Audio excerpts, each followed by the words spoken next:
পৃষ্ঠা 116। স্ত্রী শূদ্র দ্বিজ বন্ধুনাং ত্রয়ী ন শ্রুতি গোচরা। এই শাস্ত্র বাক্যানুসারে যখন নারী, শূদ্র এবং দ্বিজাচার শূন্য ব্রাহ্মণরা বেদ পাঠে বঞ্চিত ছিল, তখন মহাভারত গ্রন্থখানি তাদের কাছে ছিল বেদ স্বরূপ।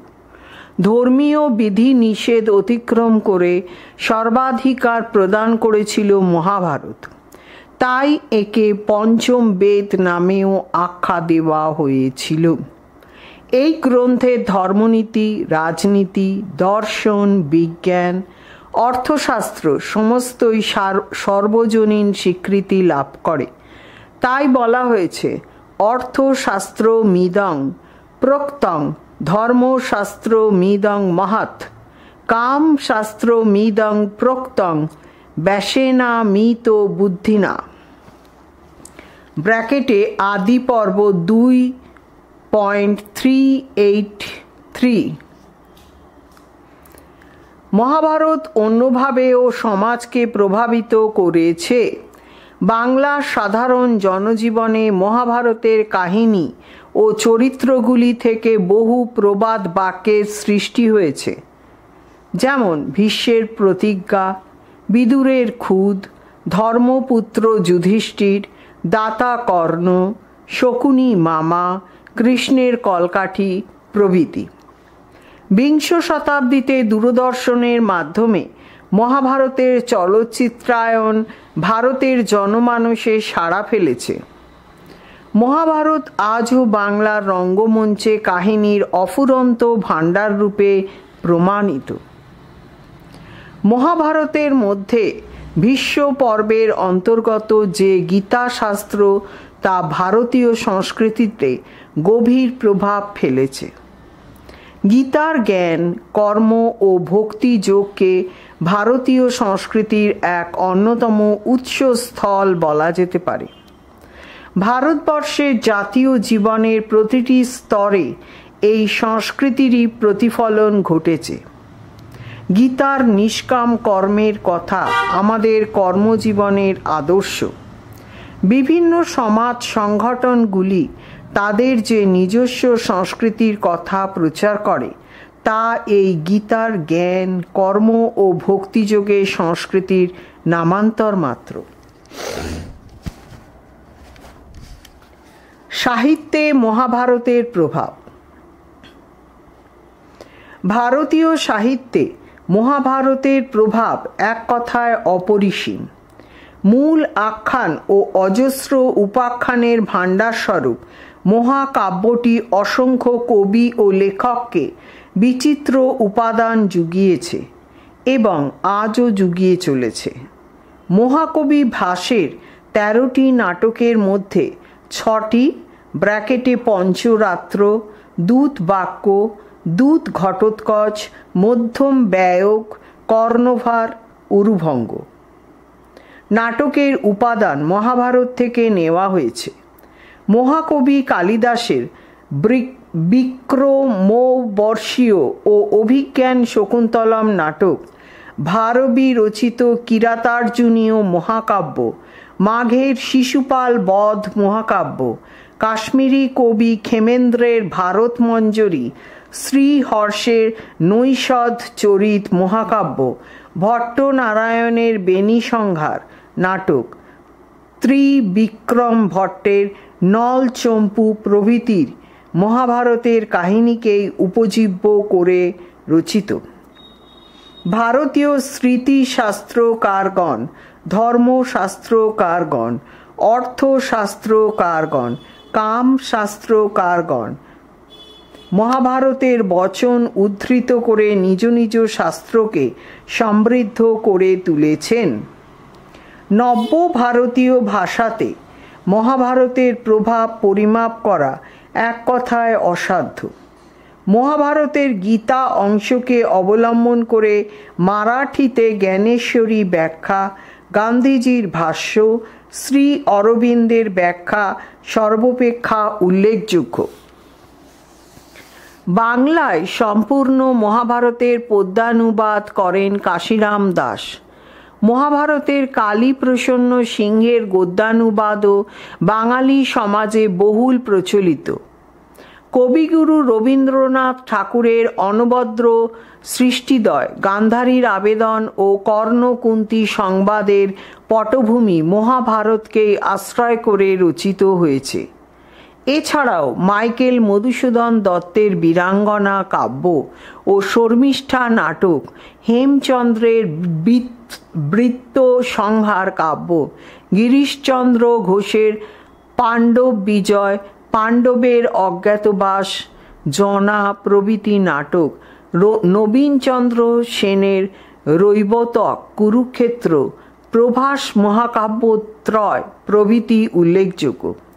এই মহাকাব্যের ব্যাপকতা ও উপাদান প্রাচুর্যকে উপলব্ধি করে বৈশম্পায়ন বলেছিলেন, ধর্মে চার্থে চ কামে চ মোক্ষে চ ভরতস্য যদি হাস্তি তদন্যত্র জন্য হাস্তি ন তৎকশ্চিৎ। রামায়ণ ও মহাভারতের পূর্বাপর্য। রামায়ণ ও মহাভারতের মধ্যে কোনটি আগে এবং কোনটি পরে রচিত এ বিষয়ে আলোচনা আপাত অনুমান নির্ভর। ডক্টর বিমানচন্দ্র ভট্টাচার্য তাঁর সংস্কৃত সাহিত্যের রূপরেখা গ্রন্থে এই সম্বন্ধে আলোচনা করতে গিয়ে বলেছেন, বাল্মীকি আদিকবি, রামায়ণ আদিকাব্য। বিষ্ণুর 10 অবতারের মধ্যে কৃষ্ণ অবতারের আগেই রাম অবতারের আবির্ভাব। সেদিক থেকে হিন্দুগণ রামায়ণকেই মহাভারতের আগে লেখা বলে মনে করে থাকেন। ইয়া কবি রামায়ণকেই পূর্ববর্তী বলে মনে করেন এবং তাঁর মতে রামায়ণের দ্বারা প্রভাবিত হয়েই মহাভারত মহাকাব্য রূপে স্বীকৃতি লাভ করে। কিন্তু ভিন্টারনিৎস এই মতের বিশেষ বিরোধিতা করেছেন। তাঁর মতে মহাভারতের বর্ণনা ভঙ্গির মধ্যেই তার প্রাচীনত্বের ছাপ সুস্পষ্ট। যুধিষ্ঠির উবাচ, দুর্যোধন উবাচ ইত্যাদি রূপে বিশেষ বিশেষ চরিত্রের অবতারণা করা কাব্যরীতি নয়। রামায়ণে কোথাও এইভাবেই চরিত্রগুলির বক্তব্যের অবতারণা করা হয়নি। বর্ণনা ভঙ্গির স্বকীয় ছন্দের মধ্যেই চরিত্রগুলি তাদের বক্তব্য নিয়ে আপনি এসেছেন, আপনি গিয়েছে, তাতে কোথাও বোঝার অসুবিধে হয়নি এবং এ বিষয়ে মহাভারত অপেক্ষা রামায়ণ পরবর্তীকালীন কাব্যরীতির কাছাকাছি পৌঁছেছে বললে অত্যুক্তি হয় না। মহাভারতে যুদ্ধের বর্ণনায় এবং প্রতিস্পর্ধী যোদ্ধাদের পরস্পরের প্রতি তীব্র ঘৃণার প্রকাশের মধ্যেও আদিম যুগের আদিম জাতির অসংযত প্রবৃত্তির পরিচয় পাওয়া যায়। ভীম ও দুর্যোধনের আস্ফালনের মধ্যে আমরা যে তীব্র বিদ্বেষ ও জিজ্ঞাসার পরিচয় পাই, রাম রাবণের কথোপকথনে সেই তীব্রতার পরিচয় পাওয়া যায় না। মহাভারতের গান্ধারী বা কুন্তিও যেন খাঁটি ক্ষত্রিয় রমণী। যুদ্ধের সঙ্গে তাঁদের ঘনিষ্ঠ পরিচয় আছে, রাজনীতিও তাঁরা একেবারে বোঝেন না এমন নয়। রামায়ণের কৌশল্যা কৈকেয়ী কিন্তু সেই প্রকৃতির সম্রাজ্ঞী নন। মহাভারতের দ্রৌপদী পুরোপুরি ক্ষত্রিয় রমণী, যিনি ক্রোধে আত্মহারা হতে জানেন, অন্যায়ের প্রতিকার দাবি করতে চান, স্বামীর বিরুদ্ধেও যার অভিযোগের অন্ত থাকে না। রামায়ণে সীতা তা নন।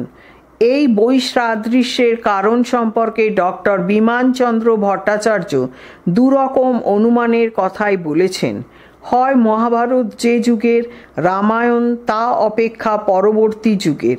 রামায়ণের যুগের সভ্যতা মহাভারতের যুগের সভ্যতা অপেক্ষা বেশ খানিকটা এগিয়ে গিয়েছিল, কিংবা মহাভারত পশ্চিম ভারতের সভ্যতা ও সংস্কৃতির এবং রামায়ণ পূর্ব ভারতীয় সভ্যতা ও সংস্কৃতির পটভূমিতে রচিত হয়েছিল।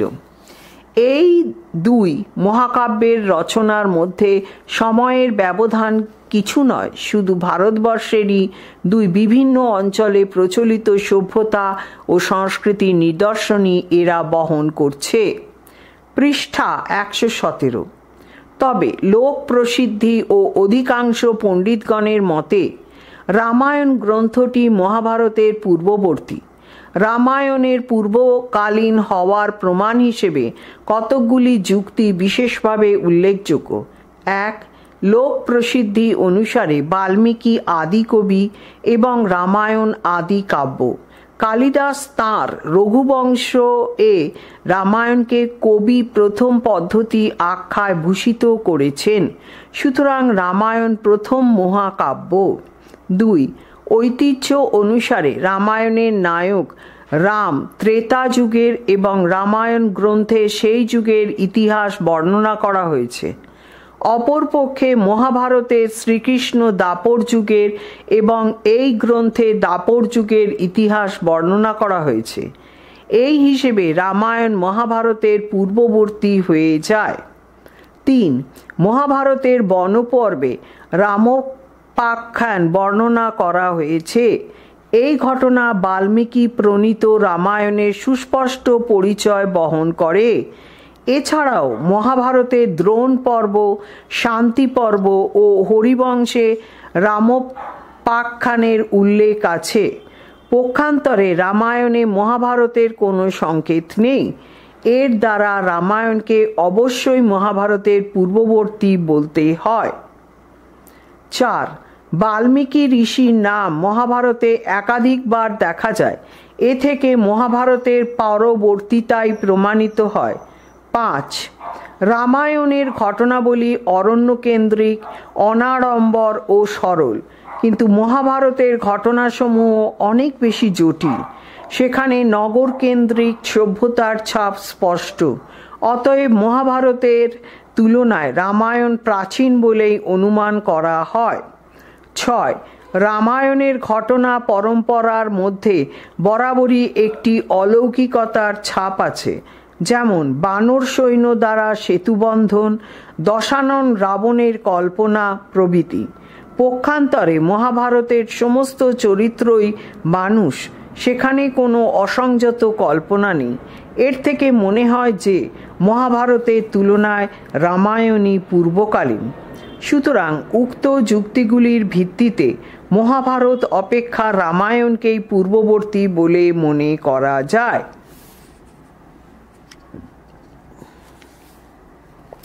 সংক্ষিপ্ত টিকা। শ্রীমদ্ ভাগবত গীতা। সংস্কৃত সাহিত্যে ও ভারতীয় জনজীবনে শ্রীমদ্ ভাগবত গীতা বা সংক্ষেপে ভগবদ গীতা বা গীতা এক অত্যন্ত গুরুত্বপূর্ণ আধ্যাত্মিক গ্রন্থ। মহাভারতের ভীষ্ম পর্বের 25তম অধ্যায় থেকে 42তম অধ্যায় পর্যন্ত মোট 18টি অধ্যায়ে বিবৃত অংশ পৃথকভাবে শ্রীমদ্ ভাগবত গীতা নামে চিহ্নিত। মহাভারতের অংশ হলেও স্বতন্ত্র গ্রন্থ হিসেবে এটি অতি প্রাচীনকাল থেকেই স্বীকৃতি পেয়ে আসছে। বর্তমানে শ্রীমদ্ ভাগবত গীতায় 700টি শ্লোক পাওয়া যায়। গ্রন্থের প্রথম পর্যায়ে অর্জুন বিষাদ যোগ, দ্বিতীয় অধ্যায়ে সাংখ্যযোগ, তৃতীয় অধ্যায়ে কর্মযোগ, চতুর্থ অধ্যায়ে জ্ঞান যোগ, পঞ্চম অধ্যায়ে সন্ন্যাস যোগ, ষষ্ঠ অধ্যায়ে ধ্যান যোগ, সপ্তম অধ্যায়ে জ্ঞান বিজ্ঞান যোগ, অষ্টম অধ্যায়ে অক্ষর ব্রহ্মযোগ, নবম অধ্যায়ে রাজযোগ, দশম অধ্যায়ে বিভূতি যোগ, একাদশ অধ্যায়ে বিশ্বরূপ দর্শন যোগ, দ্বাদশ অধ্যায়ে ভক্তি যোগ, ত্রয়োদশ অধ্যায়ে ক্ষেত্রজ্ঞ বিভাগ যোগ, চতুর্দশ অধ্যায়ে গুণ ত্রয় বিভাগ যোগ, পঞ্চদশ অধ্যায়ে পুরুষোত্তম যোগ, ষোড়শ অধ্যায়ে দৈবাসুর সম্পদ বিভাগ যোগ, সপ্তদশ অধ্যায়ে শ্রদ্ধাত্রয় বিভাগ যোগ এবং অষ্টাদশ অধ্যায়ে মোক্ষ যোগ ব্যাখ্যা করা হয়েছে। এখানে শ্রীকৃষ্ণের মুখে 574টি শ্লোক, অর্জুনের মুখে 85টি শ্লোক, সঞ্জয়ের মুখে 40টি শ্লোক ও ধৃতরাষ্ট্রের মুখে 1টি শ্লোক উক্ত হয়েছে। কুরুক্ষেত্রের রণভূমিতে কুরু পাণ্ডবগণ স্বপক্ষের রাজন্য ও সৈন্যদের নিয়ে যখন উপস্থিত হয়েছেন, তখন অর্জুন সমস্ত প্রতিপক্ষকে দেখার জন্য রণাঙ্গনের মধ্যস্থলে এলেন, কিন্তু প্রতিপক্ষের সকলেই তাঁর আত্মীয় স্বজন, তাঁদের উপর তিনি অস্ত্র প্রয়োগ করতে পারবেন না। এই কথা বলে তিনি অস্ত্রত্যাগ করে অবসন্ন দেহে রথের উপরেই বসে পড়লেন। এই সময় শ্রীকৃষ্ণ তাকে যুদ্ধে প্রবৃত্ত হওয়ার জন্য যে সমস্ত সারগর্ভ উপদেশ দিয়েছিলেন, তাঁরই সংকলন হল শ্রীমদ্ ভগবদ্ গীতা।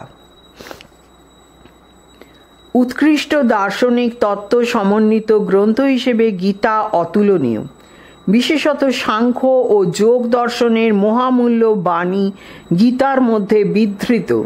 গীতার কর্মযোগ ভারত আত্মার মর্মবাণী। সামাজিক মানুষের জীবনে সংকটময় মুহূর্তে যেসব গভীর প্রশ্ন ও সমস্যা উদিত হয়, অর্জুনের সমস্যাকে উপলক্ষ করে গীতাতে সেই সংকট থেকে উদ্ধারের পথ ব্যাখ্যা করা হয়েছে। যুদ্ধের পরিণাম মৃত্যুতেও শোক করা উচিত নয়। শ্রীকৃষ্ণ যে উপমা দিয়ে অর্জুনকে উজ্জীবিত করলেন, তা গীতার চিরভাস্বর বাণী। উদ্ধৃতি শুরু। বাসাংসি জীর্ণানি যথা বিহায় নবানি গৃহাতি নর হপরাণি তথা শরীরানি বিহায় জীর্ণান্নানি সংজাতি নবানি দেহি। উদ্ধৃতি শেষ। মানুষ যেমন জীর্ণ বস্ত্র ত্যাগ করে নতুন বস্ত্র গ্রহণ করে, ঠিক তেমনি আত্মা জীর্ণ দেহ পরিত্যাগ করে নতুন দেহ গ্রহণ করে।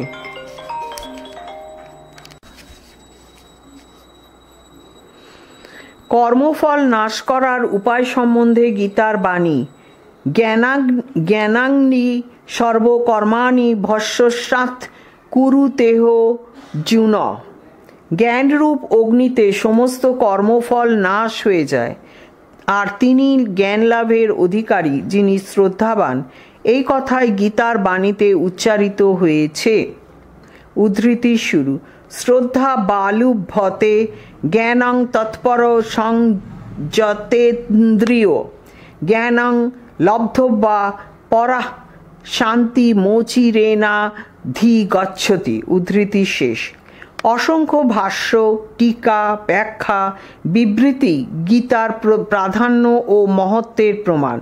শঙ্করাচার্য, রামানুজাচার্য প্রমুখ গীতার আচার্য গীতার সংস্কৃত টিকা রচনা করেছেন। আধুনিক কালের ভারতীয় ভাষায় টিকার মধ্যে বাল গঙ্গাধর তিলক, শ্রী অরবিন্দ, মহাত্মা গান্ধীর ব্যাখ্যা বিশেষভাবে উল্লেখযোগ্য। জ্ঞানেশ্বরী নামে গীতার একটি মারাঠি টিকাও অতি প্রসিদ্ধ। মহাভারতের সাহিত্যিক মূল্য। উদ্ধৃতি শুরু। মহত্তাদ ভারবত্তাচ্চ মহাভারতমুচ্যতে। উদ্ধৃতি শেষ। মহত্ব ও ভারবত্তের বিচারে মহাভারত গ্রন্থটিকে একটি অত্যন্ত সার্থকনামা গ্রন্থ বলতে হয়। কৌরব ও পাণ্ডবগণের বিরোধী এই কাব্যের মূল আখ্যান ভাগ হলেও এর ছত্রছায়ায় এসে মিলিত হয়েছে অজস্র কাহিনী, অজস্র উপাখ্যান, অসংখ্য উপদেশ ও অনুশাসন। পৃষ্ঠা 118। কয়েকশো বছরের ভারতীয় জাতির মননের সম্ভার এই মহাভারতে সম্মিলিত হয়েছে। তাই মহাভারত হলো এক সামগ্রিক সাহিত্য। এই গ্রন্থকে অন্য দৃষ্টিভঙ্গি দিয়েও দেখা হয়েছে। যেমন প্রখ্যাত গবেষক হর্টেল মহাভারতকে একটি নাট্য কাব্য ব্র্যাকেটে ড্রামাটিক পোয়েট্রি বলে মনে করেন, কারণ মহাভারত তার বহিরঙ্গ গঠনের দিক থেকে নাটক এবং অন্তরঙ্গ বিষয়বস্তুর দিক থেকে কাব্য। মহাভারতের মতো বিশাল গ্রন্থের সাহিত্যিক মূল্য অপরিসীম।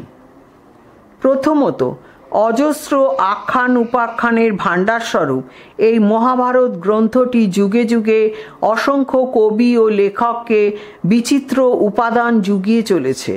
এখানে যেমন কৌরব পাণ্ডবের কাহিনী আছে, তেমনই রয়েছে উর্বশী, পুরুরবা, দুষ্যন্ত, শকুন্তলা, নল, দময়ন্তী প্রভৃতি উপাখ্যান। এখান থেকেই উপাদান সংগ্রহ করে ভাস, দূতবাক্য, কর্ণভার, দূত ঘটোৎকচ, মধ্যম ব্যয়ক ও উরুভঙ্গ এই 5খানি একাঙ্ক নাটক ও পঞ্চরাত্র নামক 3 অক্ষরের আর একখানি নাটক লিখেছেন। কালিদাস লিখেছেন তাঁর অভিজ্ঞান শকুন্তলম, ভার্বি লিখেছেন কিরাতার্জুনীয় মহাকাব্য, মাক লিখেছেন শিশুপাল বধ, কবি ক্ষেমেন্দ্র লিখেছেন ভারতমঞ্জরি গদ্যকাব্য। এইভাবে সংস্কৃত সাহিত্য যে সমস্ত কাব্য, নাটক ইত্যাদির দ্বারা সমৃদ্ধতর হয়েছে তার উৎস হল মহাভারত। দ্বিতীয়ত, পরবর্তী কবিদের কাছে মহাভারতীয় যে সমস্ত চরিত্র আমরা লিপিবদ্ধ পেয়েছি, মহাভারতেও সেই সমস্ত চরিত্র কোমলতায়, ওজস্বিতায়, কুটিলতায় বা অন্য রসে প্রাণবন্ত।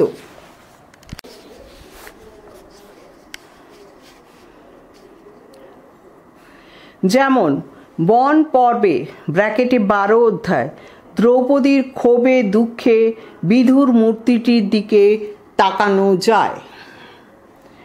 উদ্ধৃতি শুরু। চক্ষুষী পরিমার্জন্তি নিঃশ্বসন্তি পুনঃ পুনঃ বাষ্পপূর্ণেন কণ্ঠেন ক্রুদ্ধা বচন মোব্রবীত নৈব মে পতয়ঃ সন্তি ন পুত্রাঃ ন চ বান্ধবা ন ভ্রাতরো ন চ পিতা নৈবত্যং মধুসূদন। উদ্ধৃতি শেষ। ব্র্যাকেট শুরু। তারপর চোখের জল মুছে বারংবার নিঃশ্বাস ফেলে বাষ্পাকুল কণ্ঠে বললেন, উদ্ধৃতি শুরু, মধুসূদন, আমার পতি নেই, পুত্র নেই, বন্ধু নেই, ভাই নেই, পিতা নেই, এমনকি তুমিও নেই। উদ্ধৃতি শেষ। ব্র্যাকেট শেষ।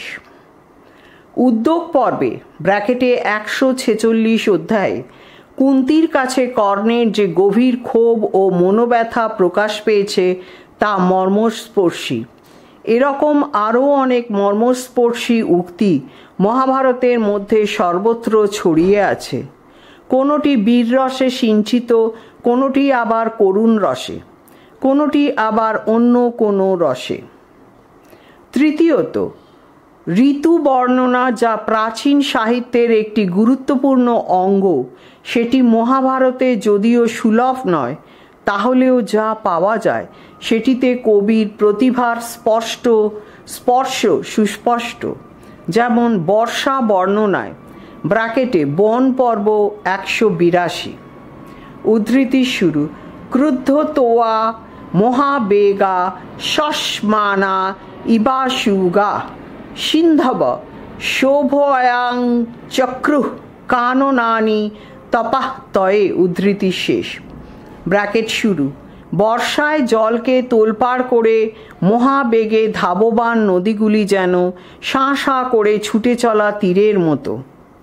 তাদের জলের ঢেউগুলি আন্দোলিত হয়ে বনের শোভা বাড়িয়ে দিচ্ছে। উদ্ধৃতি শেষ। এইভাবেই বিচিত্র সংলাপে, ভাবে, ভাষায়, বস্তু বর্ণনায় মহাভারত গ্রন্থটি এক অনন্য সাহিত্য সম্ভার রূপে জনচিত্তকে আকর্ষণ করে চলেছে। এছাড়াও নানা রকম আকর্ষণীয় আখ্যান রচনায় কর্ণ, কৃষ্ণ, যুধিষ্ঠির, ধৃতরাষ্ট্র, দুর্যোধন, কুন্তী, দ্রৌপদী, গান্ধারী প্রমুখ বিভিন্ন ও বিচিত্র মানসিকতা সম্পন্ন চরিত্র নির্মাণে, নানা রসের আস্বাদ্য মানতায়, অলঙ্কার প্রয়োগ নৈপুণ্যে, বিবিধ সাহিত্যিক গুণে সমৃদ্ধ মহাভারত পাঠকের হৃদয়ের সামগ্রী হয়ে উঠেছে। সংক্ষিপ্ত উত্তরভিত্তিক প্রশ্নাবলী ব্র্যাকেটে টাইপ 1 মার্কস 2 এক, মহাভারতে কটি পর্ব এবং কি কি?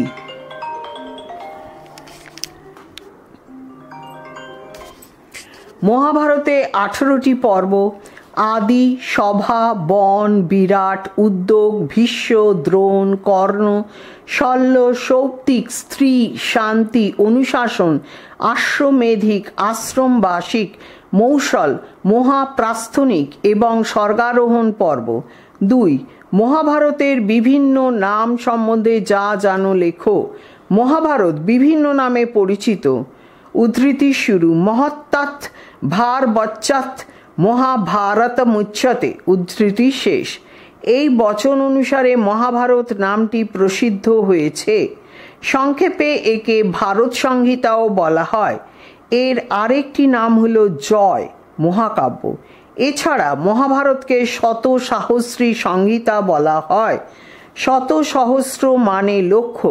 মহাভারতে লক্ষ শ্লোক থাকার কারণে মহাভারতকে এই নামেও অভিহিত করা হয়েছে।